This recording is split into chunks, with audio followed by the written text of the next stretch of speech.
రే జిటేష్ bathroom ఎక్కడరా చెప్పు. అది ఆడవాళ్ళకి బాబు. మరి మగాళ్ళకి? అదిగండి అక్కడ. ఓ అక్కడ.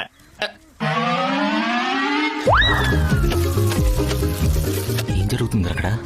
సబ్బుగా జన్మించినందుకు అలా ఒంటి మీద చిత్రహింస. వాళ్ళతో స్నానం చేస్తే ఈ వృత్తారు తొడలు తోమి పెడతారు ఇంచక్క. ఏంట్రాది కిషోర్ చెప్పరా. ఎవరి తోట ఎవడ రుద్దేది? వాడెవడ మా తోట మీద చేయడం ఎట్రా? మీలా ఊర్లో కొబ్బరిలో పెట్టిన నాటు తోట కాదురా, ఫారెన్ క్రీమ్ పెట్టి ఏసీలో పెంచిన హైబ్రిడ్ తోటలు. Hello brothers. జలకాలాటలలో కలకల పాటలలో ఏమి హాయి.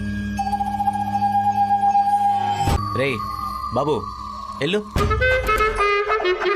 ఇంటికెళ్ళి కడుకోవాలమ్మా, ఇక్కడ కడుకోకూడదు.